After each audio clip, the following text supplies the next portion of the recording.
I'm Kenneth, a relationship coach and a psychotherapist. Every relationship is different and every breakup is different. Work with me and you'll get professional help on your situation. And if you're in no contact, focused on personal growth, my workbook series, The Knowledge, will help you make changes like you've never made before. Available now at AskCraig.net.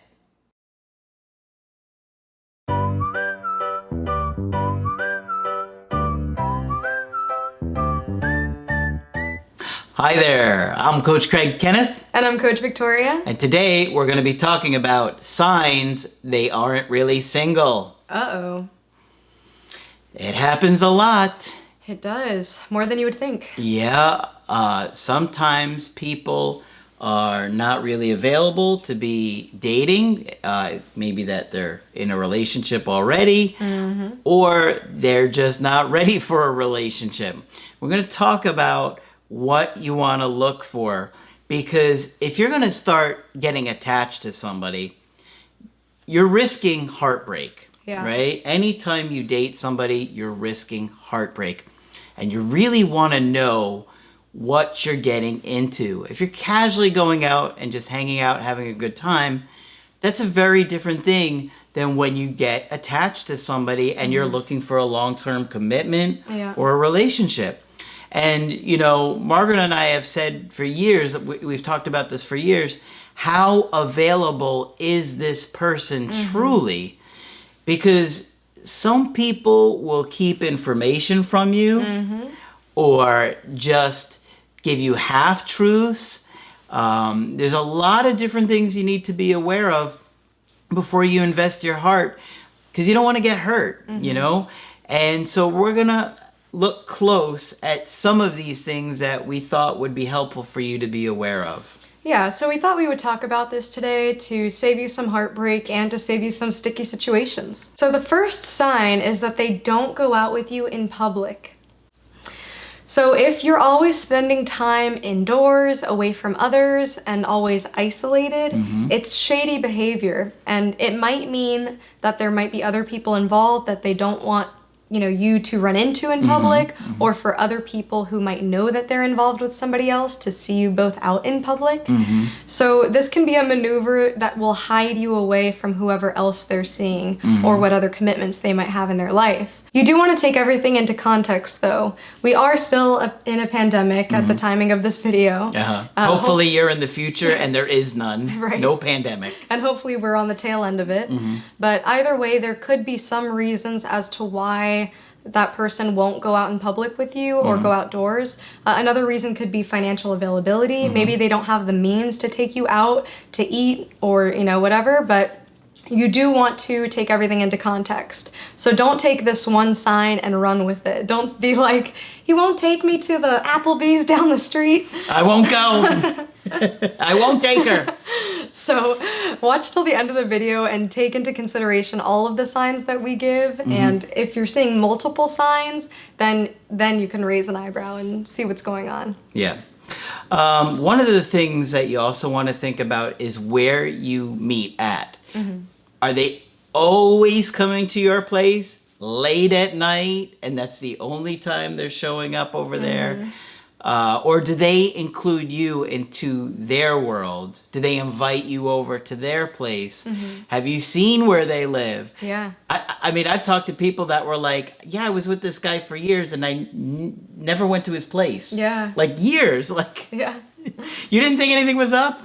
I didn't notice. I think seeing someone's home is really intimate, and you see a vulnerable part of them that not everybody sees. And it reminds me of the movie 500 Days of Summer, where the guy goes over to Summer's house for the first time and he's seeing all of her trinkets and he learns a deeper level of her personality and the way she lives. Yep. So yeah, definitely, I think being able to see their home, do they let you into their home? That's a big sign.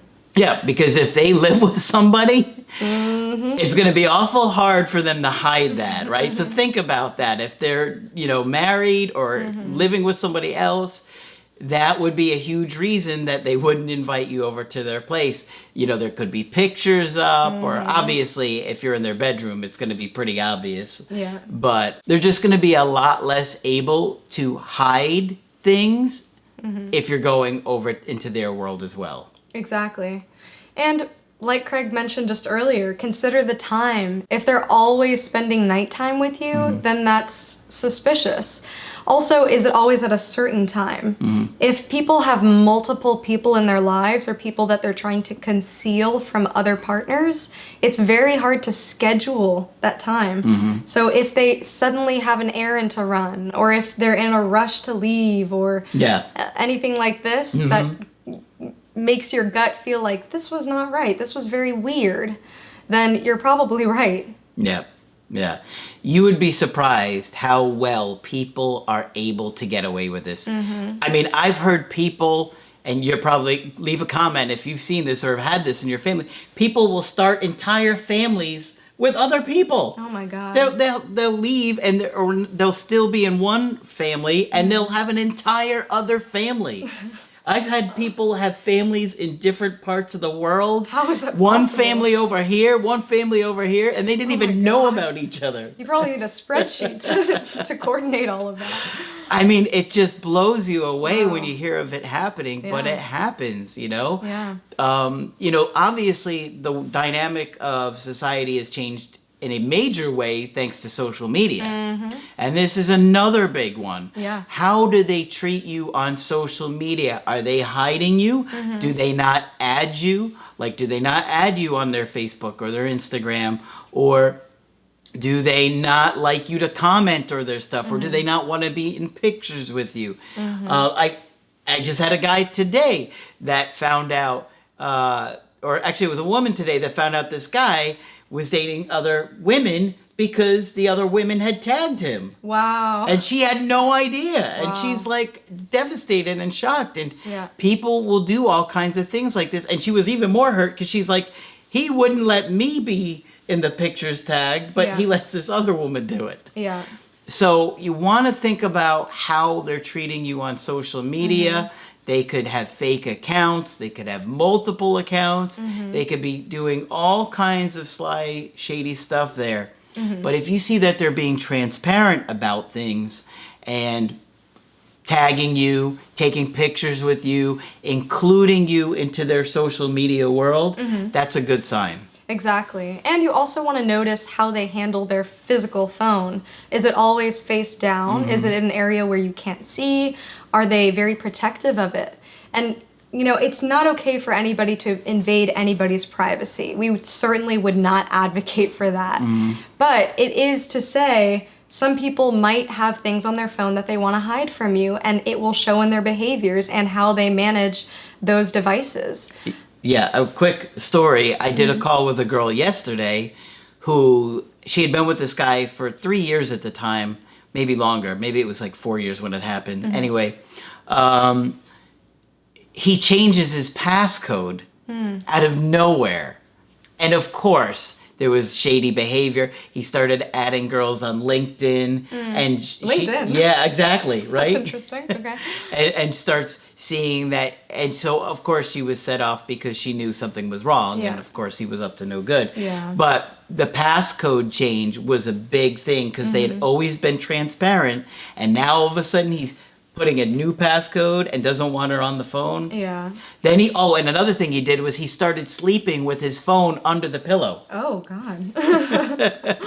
Next he was going to glue it to his hand. I mean, could it be any more obvious that you're up to no good when you change the passcode and your phone is under your pillow at night? I mean, come on. And people will have outrageous justifications for this. You know, they might try to convince you or gaslight you to believe that whatever they're doing or their behavior is not shady. In fact, it's completely normal. In fact, I think he did that with her. I think he called her crazy, and he was like, "You're crazy." Yeah. Yeah. So yes, it's a big one. That will definitely happen. Also, do they FaceTime you, or are they able to call you at different times? Not only is this related to the scheduling, which we were talking about earlier, because obviously if they're around their family or, you know, if their other partner or whoever else, then they won't be able to have a FaceTime with you. So notice that. And also if you're in a long distance relationship, Are they available to connect with you via the internet, via FaceTiming, via video calling? Many times people can have completely different worlds or different families, like you mentioned earlier.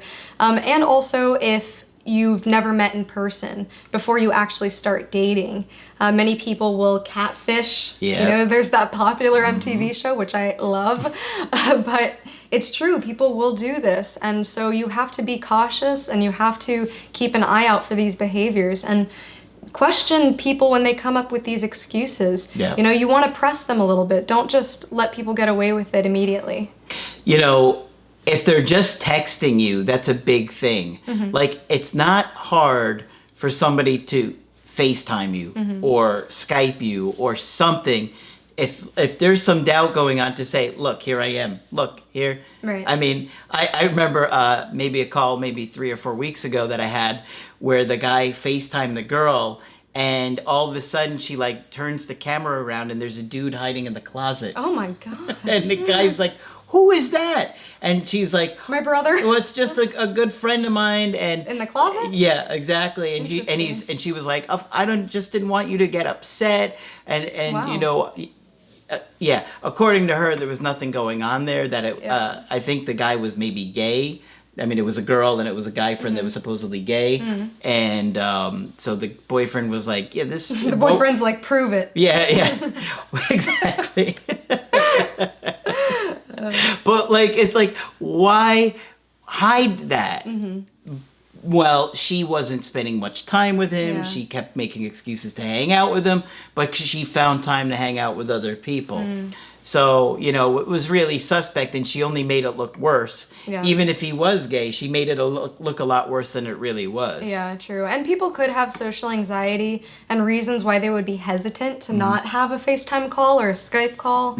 But people have to be open about this too. You can ask them, you know, is it related to anxiety? Are you nervous to meet me? And have that conversation to lead up to a meeting.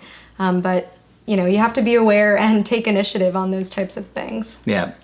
Another big one is, how do they act with you around the holidays, right? Special events, holidays, do they include you? Is there a graduation ceremony and they don't want you there? Or around family events, are they hiding you? Are they including you? Do they want you a part of it? What's going on there? Because you want to see some transparency. That's just the key for that, is transparency and inclusion. What are they doing? Are they making you feel like you're important? Or they're not hanging out with you on Christmas? How many times did I hear that just this Christmas alone? I didn't see them at Christmas. Yeah. They didn't want to spend Christmas with me or New Year's with me. Yeah. That's a big one. Yeah. Well, then who are they spending it with? Alone? Exactly. And this one is also related to culture, because some culture and some cultural holidays might be more familial rather than bringing boyfriends or girlfriends or partners. That's true. And in some cultures, boyfriends or girlfriends or partners are not encouraged because of just the dating culture and how it is. Yeah, some cultures it's like unless you're engaged or Right. married, you're not going to really include them. So that makes sense. Yeah, so you want to take everything into consideration also, but this leads into another big sign, which is that they don't introduce you to friends and family. Yeah. So if they're trying to hide you from the important people in their life and in their circle, you have to question why that is and what's going on as to what's keeping you from meeting those people. Yeah. And I've had people that said, I've never met their friends, I've never met their family. Yeah. Well, that didn't necessarily mean that they weren't single, but maybe that they weren't that really invested in the relationship or where it was at that point. Right.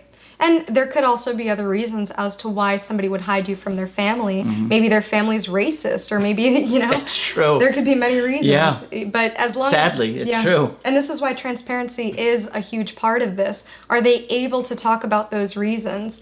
And, you know, are they able to have some type of credibility to it? We're not just talking about excuses. Oh, my family's racist, you don't want to meet them. Yeah. But to have, you know, some type of evidence to show you, you know, I think that you're meaningful to me. I want you as a part of my life. And this is also what's going on. Yeah, I could think of a guy recently that was with his girlfriend of 4 years. I think you know who this one is. That he had never met the family, and I think 4 or 6 siblings that lived with her. And I was like, wait a minute, how many? Because I just said casually, like, oh, how many siblings do they have? And he's like, I don't know. Wow. And I'm like, you don't know? Yeah. And I'm like, and he's telling me, yeah, and they all live with her. And I'm like, how do you not know how many siblings? You've been with her for like 4 years. Yeah, wow. And he said that I never wanted to meet the family because they were so toxic. So that made sense. Because I guess he just felt angry at how they were treating her. But it comes up, but it was a very odd thing. She was definitely not dating somebody else, but it's weird how these things come up. Yeah, and how people can be secretive about some things and then not about others. And talking about secrecy, we also have to talk about lying and honesty and transparency. That's big. This brings us to our next point, which is, have they lied to you about smaller things in the past? And what is your history with this person? So trust is definitely something that's built. And so when somebody gives you a reason not to trust them, I would definitely take a deeper look into that and as to why. Sometimes a lie can be a test. Will they believe this, and how far can it go? Or there are people who are compulsive liars, and these go along with different personality disorders also. So these people do exist out there where it is part of their mental illness and it is part of, their mental struggle, but you have to set boundaries for yourself as to what you'll tolerate. And I've personally experienced somebody starting out with a small lie, and it turned into a hill, and then I dig deeper, and then it turned into a mountain. Yeah. And then sooner or later, I realized that this person isn't who I thought at all. Yeah. I called him Mr. Google. Yeah. Okay? He has nicknames. I have nicknames for them, her exes. And, the minute she started telling me about this guy, I'm like, don't like him. He's a liar. Don't trust him. Yeah. And he turned out to be really, really bizarre. Yeah. I mean, he was lying and hiding all kinds of things that he had a kid. Yeah, he had a child. There was a DUI. There was a lease that he told me he had lived there for months before he actually did. Yep. So where he was at? Didn't he lie about where he was at and partially, dancing classes or something like that? Yeah. This was the same guy who said that he was doing dancing classes, language lessons, so many. And then when I actually spent time with him and stayed with him for a while, I think I probably learned more in that period about dancing and Spanish lessons. Yeah, exactly. But these things do happen, and I was a person where I always thought, okay, these things happen, but not to me. I'm way too smart for that. I'm way too vigilant, and I'm way too protective over myself for something like this to happen to me. Lo and behold, love and the chemicals and the excitement of the relationship and the charm that people have really can get you and really can convince you. Yeah, I think that guy was probably narcissistic or had some personality disorder. Charming as hell. Very charming. I remember in grad school, one of my professors telling me that when she met a guy that was charming, she knew it was a huge red flag. And, people that are more transparent and sincere are kind of like humble in how they talk with you. And the charming people tend to be narcissistic. Not all, but you have to look closely. We won't get into any public specifics of charming people that turned out to be narcissists. But it does happen. It does happen often. Do we have any more? Yeah, so lastly, I just wanted to say that we're not telling you all of this for you to be paranoid or for you to be so guarded that you can't allow yourself to trust people or to love people or for you to be hypervigilant. So I did want to make a caveat that if you do have more of an anxious style, you might be so hypersensitive to abandonment that you might think that your partner is seeing somebody else when they're really not. And so you might falsely accuse them, and that could escalate, and that's certainly what we don't want to happen also. And on the flip side, if you're more avoidant, you might already have this set tendency to not trust people, and you might be out to prove it by saying, they are seeing other people, that means that we can't be together. Yeah. So do consider what your own gut is telling you, and do also review your attachment insecurities, your attachment wounds, and work on your attachment, because then this will allow your gut to be more accurate and to be more present with the situation and really know what's going on. So ultimately, you do want to listen to yourself. Yeah, you don't want to ignore things. And I think a lot of the people that get away with the lying and the hiding that they're in relationships, it's because maybe the person that is dating them is kind of overlooking things and trying to be maybe overly patient at times and trying to be overly understanding. But, you know, it's just good to kind of review the signs that we gave here. Doesn't give anything definitive, but if you're seeing a lot of things add up, then it might be telling of what's really going on there. Exactly. And of course, that's why we're here for coaching. And we'll be happy to talk about it in your situation. Just go to my website, askcraig.net, to sign up for the coaching option that works for you. I do email coaching and I do Skype.